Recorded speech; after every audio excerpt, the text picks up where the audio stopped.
It's March the 21st, Human Rights Day. This day in the new South African calendar was inspired by the memory of Sharpeville. In 1961, 69 protesters were killed by police. 40 years on, South Africans have many more such incidents to remember. One of them in 1992, when IFP aligned hostel residents went on a killing spree in the Vaal township of Boipatong.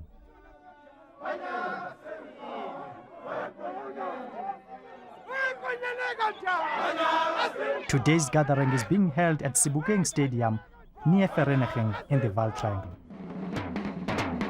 It's an IFP affair to be addressed by party leader Mangosuthu Buthelezi. His praise singer is Nkosi Mkhize. He has a terrible past. In June 1992, Mkhize and his friends went on a killing spree in the Vaal Triangle, killing women, babies and old people. It brought this country to the brink of civil war.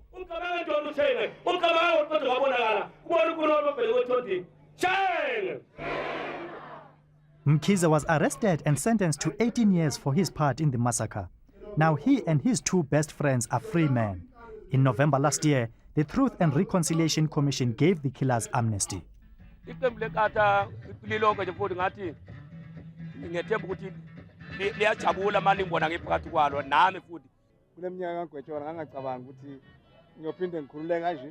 And then iqembu lethu ngangacabanga futhi ukuthi ngahle likhululeke la kuze nomntwana wethu osiphethe la futhi ngibusekela kakhulu empizweni yami jabulile futhi ngangazi ukuthi kuyoba khona ukwemukela ukuthi ukubekezelelana kwamaqembu ngalendlela esengibona kwenzeka ngayo njengamanje. Buthelezi uses this occasion to make it known that his conscience is clear. The truth about Mangosuthu Buthelezi standing before you just now, the leader of Inkatha, is that I never once perpetrated, ordered, authorized, or ratified or condoned any gross violation of human rights. The struggle for development must bring us closer together, and in order to do so, we need to overcome the lies about our past, which still divide many of our people. I trust that the truth will be known in South Africa, and the truth will set us free, as the Bible says. Also listening and accepting these words are Richard Dlamini and Vincent Kanyile. They too are Boipatong killers and were sentenced to 15 and 18 years respectively for murder, attempted murder and public violence. They too received amnesty. The TRC believed that their actions were politically motivated in one of South Africa's worst ever massacres, which left 45 people dead. But the killers say that that form of forgiveness isn't enough. There's something else they need to do. They need to face their past and their victims.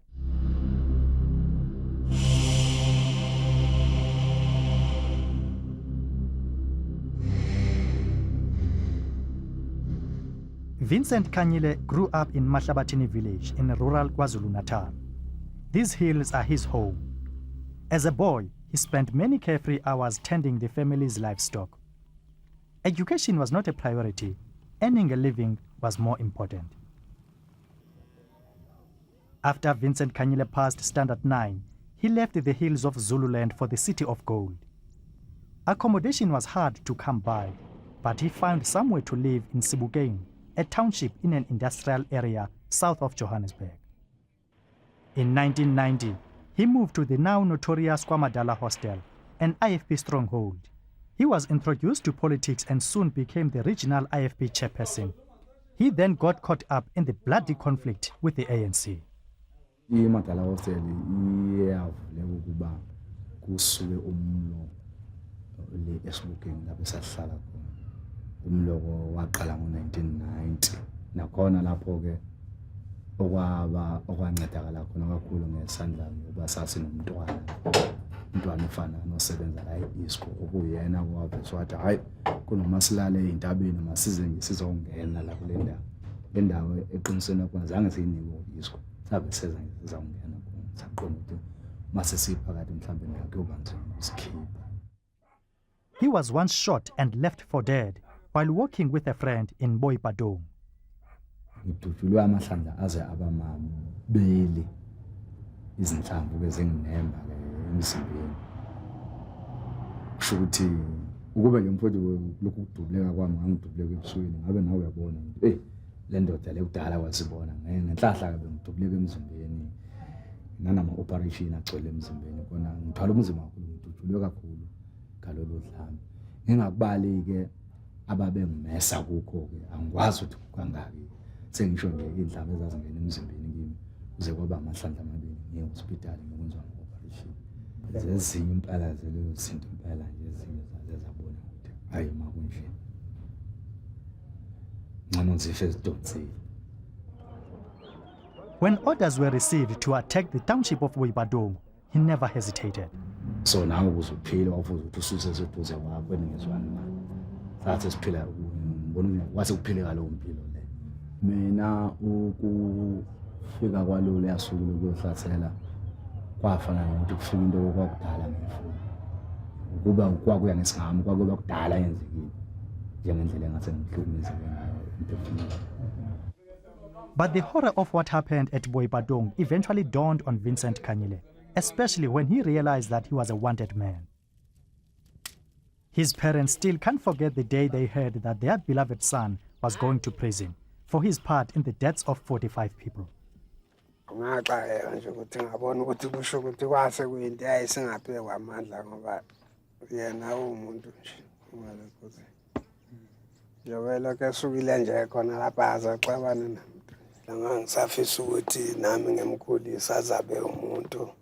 Sithe sizwe erediyweni kwathiwa sekusuka isibhicongo kuyaliwa lena sezwa kuthiwa bafile abanye baboshiwe.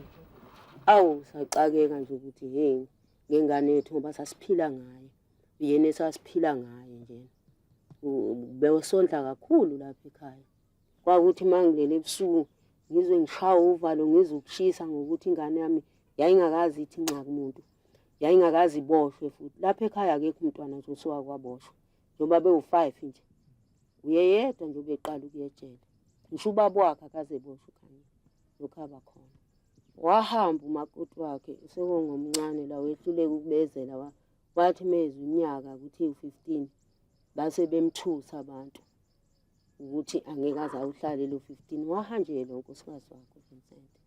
After spending 8 months in prison, the men were allowed to appeal against their sentences and were released on bail. During this time, Vincent returned to his home in Mahlabatini. In 1995, he married his second wife, Nonhlanhla. His first wife couldn't face life with a killer, but Nonhlanhla was prepared to wait for her husband.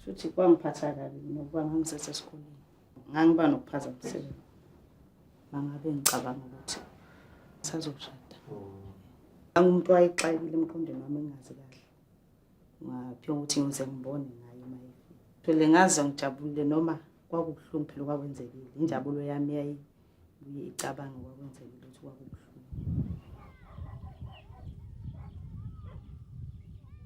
His wife has forgiven him. Now Vincent Kanyile has to forgive himself.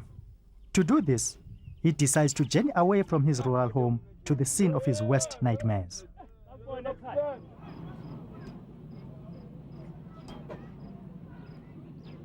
He is not alone. Richard Dlamini, Bekinkosi Mkhize, and Vincent Kanyile come from the same rural village in KwaZulu-Natal. They came to Johannesburg 22 years ago to look for jobs and learn a trade. They killed together, went to prison together, and were freed together. Now they claim that they want peace together. And that peace has to be found not in the hills of KwaZulu-Natal, but here in the Vaal Triangle.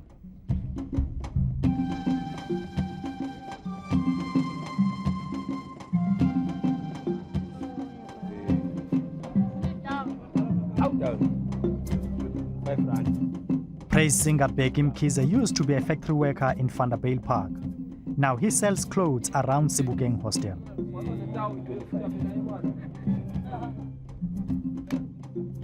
He says he's at peace with the community, but he's still haunted by the past and suffers terrible nightmares. Nginakuphupha kuliwa nje kuphela. Abe ngiphuphe ngibala kwesikhathi ngiziphuphe ngikhona ngaphakathi esithelela ngibanjwa yabona mhlawumbe nakho lokho kuphupha ukuthi nje engikubona ukuthi mhlawumbe akwenziwa yilutho kwenziwa ukuthi isithombe lesesidala asiphelile emqondweni wami. yimo wayinduna ukuthi ngathi angazi ukuthi ngathini mhlawumbe ngathi ngangiyicommando yempi mina wayephetha insizwa bona umzala la abantu abaningi kwasekunokuhlukumezeka ngoba babelimala abantu ngaphakathi abanye beninyana labafowabo abanye njalo mabedrobheni uthola ukuthi uthiwa nangu umuntu esefile sebanjiwe edrobheni kwaze kwafika laba abantu bethi bazayiphindisela kimi ngabona ukuthi no isinqumo uyasithatha-ke mase ukuthi no futhi kwakuyimi ngathi kahle kahle umuntu wayephethe insizwa lapho kwakuyimi nomunye kumufa uChongo. These plans included using intelezi, a potion Zulu warriors drink before they go to war. Sike sathi la ethirela khona lapha eBoipatong. Siyongcaba elinye ilunga lethu. Sesibuya nje sihamba namaphoyisa esikhakhile. Kwavela nje umuntu njengaleli fastera leli yandleyana bewuthube bevele ngefastera bephethe ama-AK. Besidubula. Bashaya ikoyoko isesayidini hamba ngala. Bayeka thina. Yavela phuma inhlanzi bashaya ikoyoko lapho. Kwagijima amaphoyisa awongena kule yandleyana. Basibuza bathi why ningadubuleki kuyodutshulwa thina sehambela amaceleni. Sathi asazi. Basifica sisebenzisa lentelezi sichelana ngabathi yini sithi amanzi ade siwathandazela. Intelezi into nje efana nesithatha mfowethu. Ngeke ngithi nje ngakhala lento le. Uyibeke etsheni igcobe yabo. Faka emanzini. Mhlambe ngiyayiphuza chelane ngayo. Okay. Chele into ichobolezele niphume niyona. La ngiphethe AK ePena Street. Ngiyakhumbula ngisebenzisa. Yazi sibone mhlawumbe mase sifika kulo ndawo ukuthi bakhona abantu abafileyo uyabona sibone ukuthi mhlawumbe ungenzeka kuba nami ukhona engimlemasileyo kulabo bantu la. Kodwa ke sakholelwa ukuthenini vele yona into besifuna vele. Ngoba khona kuyisola ke manje. Washo ukuthi ayiseke into esingabe sayenza amaphoyisa sesivalela saphuma uke shop uke emsebenzini kuyaphi. Ishop nje siduzana ngaphandle kwegate kodwa asingakwazi ukuphuma. Richard Dlamini has 2 children and works as a security guard. He has become a born-again Christian, something that he says helps him cope with the past. They hold church services at the very same hostel they once lived in, Kwamadala Hostel.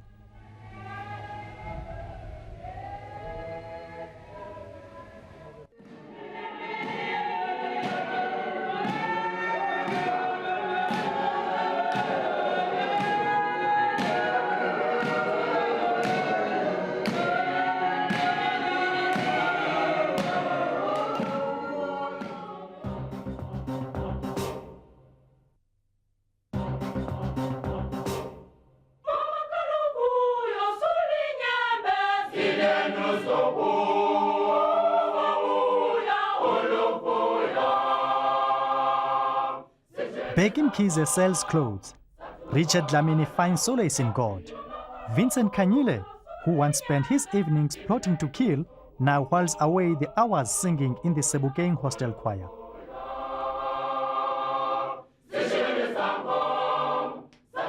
But going to church, singing in the choir, and selling clothes are not enough to set these men free.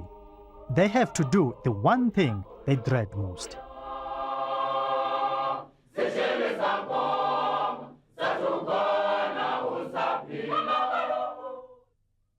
Boipatong, the township that has become synonymous with horror, is their destination.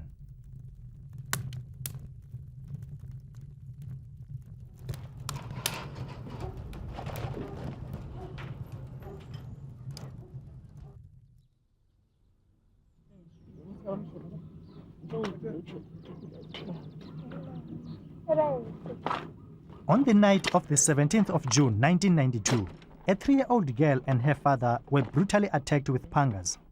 Richard, Bekinkosi and Vincent can't remember who their victims were, but today they will come face to face with them for the first time. The girl, now 12, was too young to recall much about the event that killed her father, nor does she remember who drove the panga into her head, paralyzing her. Even Richard Dlamini knows forgiveness does not come easily. Umuntu engenza emntwana nami le nto leyo uma ngingathola amandla ngangayibambela mina kuye ngifuna ukuyiphindisela ngoba ingane yami isesencane ngiyiphindiselele ngento ayenze enganeni yami mfowethu fanele ngube ucace ukuthi ngesikhathi sisanda kwenza lokhu impela ngazithola mina nginelisekile ngoba kwakwenzeke into engangiveze ngiyifisa mhlawumbe mangasuke ngithi kuyo ntanami ubuzibona njena yimo ngomunye walabo bantu mhlawumbe ngasuka ekhala ngumuntu onenyembezi eseduze.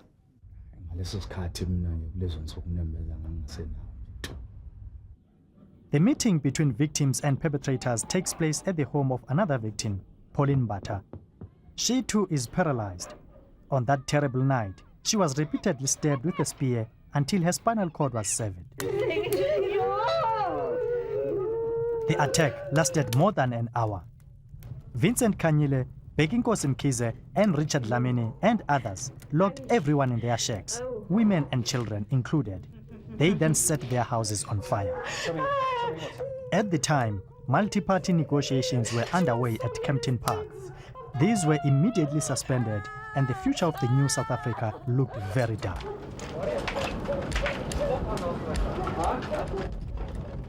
Despite their pain, mother and daughter are prepared to meet the three men whose actions changed their lives forever. In turn, these men are taking an unusual journey, walking down the streets of Boipatong to face those they wronged so terribly.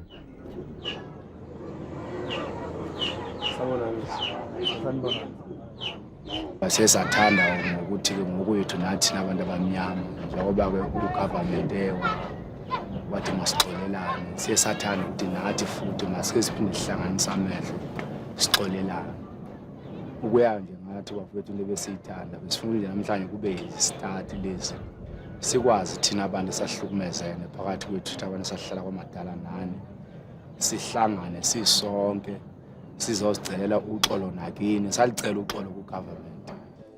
Since the Boipatong massacre, there have been claims about the involvement of the security forces. Although the TRC could find no evidence to support this involvement, most victims and survivors continue to believe that the police assisted the Inkatha MP. This issue hangs heavily over the meeting. Siyezwa alicela uxolo makamaphoyisa aphi ngoba kufanele abe khona nawo. Ngicela uxolo ukuthi nesicela uxolo nabo abe khona ngoba ngeke liyenze lokho lilodwa ni lithathe izinto izimpahla ngezindlini zibulala abantu ngapha lithwala izinto ngapha liyabulala ema-hip hop wona.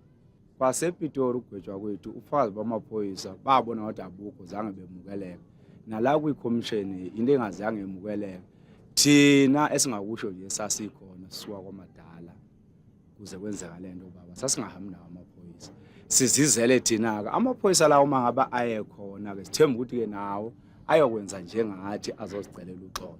Setsa ndiyetsa yetsi lefuwe tshwarelo lona le tshwaretso ho monate mara ha ke batla le re ko re ne ke le hlahisa fela sele le ska ga maponisa le sele magolo bona ne ba le teng nna ke ka puelo ngwanaka ene light wa bona e jwa e light le nna ine le jwalo le kgwedi mo pela monyako ke re ke protector ngwanaka ke le mopata mina nje ngiyimi ngiyezwisisa kodwa ngisalicela uxolo nakuye ukuthi cha akayincenge kancane kancane akwedlulisa okwenzeka uNkulunkulu uzompha iplan akehlula lo ukuthi uNkulunkulu a ke re ba bona ba re ba tlo kopa tshwarelo ke mara ba bona ke gore re bana ke re lemetse ba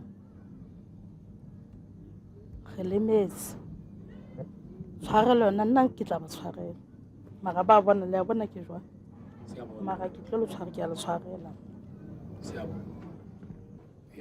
Mina mama nami ngingabeka nje kuthenini emagameni akho ukuthi uyasixolela ngicele ukubonga kakhulu mama ngoba nathi ukube mhlambe asiba abantu uyabona kula mama sidedele ugovernment angithi singaphandle so ke kodwa sizinikezile ichance ukuthi masiphinde size kini njengabantu bakithi sizosicelela ukubonisa ukuthi singabantu nathi ubuhlungu mama siyabuza uyabona lento eyenzeka ngempela akekho uyithandayo ngibona nje mina nginje angazicabanga ukuthi empilweni yami yoke ngibulala umuntu kodwa ngenxa yesimo esasikhona sabe isimo sazenzakalela ungangomama wami nami ngempela mama mangambona enje mama ngeke ngize ngithande.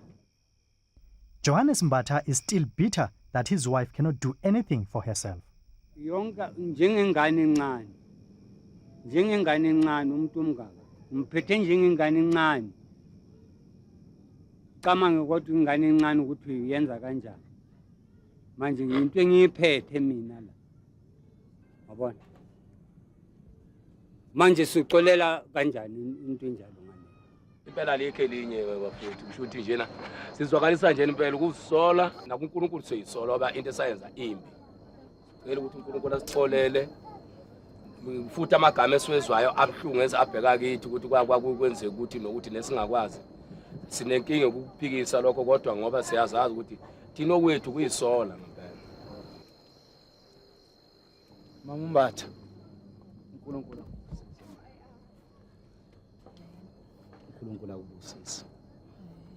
Njengoba ukwazile ukuthi uyasixolela, cela uNkulunkulu akubusise kuzo zonke izingxaki obhekene nazo. uNkulunkulu mama uzokusiza. Wadalwa uye, wayazi futhi ukuthi kuyohamba kube nje. Uyazi futhi ukuthi uyophila kanjani kuze kube nini.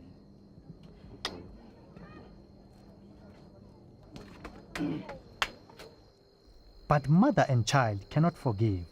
They have received little compensation for their pain. Matsileng was granted 3,000 by the TRC 9 years after the massacre. But Mita is still waiting. She had to borrow a wheelchair from her school. Mare la lehana, la government ili file tshware. Empa hona taba. Tere hona taba because kajeko ke safa. Ke safara haholo ka ngwana. Ha ona motho a nthusang ka yena. Fela ke le tshwaretse mare tshwarelo golo. I think le tla ithola go le godimo. Nna ke na matla. Hona jo ke ta 3 days 4 days. Hoba monna a nang sebeletsa. Ola bla. Re qeta ho nyalana ile hona le ngwane. Re nyalana. Nalokho ukushoya komntwana ukuthi babo wakhe kanjani sithi nakubaba ngoba yakho nakuye ngiyacela mina uxolo. Lapha khona sixolele naye. Sasiphoqwa isimo ntanethu. Ona jala ke nna ntate ke dula le nna le maka ka sokola tshwanetse ke thusa mme wa ka a ke kgone mo thusa ka yena jala ke tsebotsa ma na ke le tshwarele ke tla emela ke tsebotsa mapele be ke le tshwarela futhi ke batla le kutlelo jara ka nna a ke le tshwarele. Mita and Pauline are just two of the countless survivors of the horrors of our past. Vincent, Becky, and Richard are just 3 of those who perpetrated these horrors.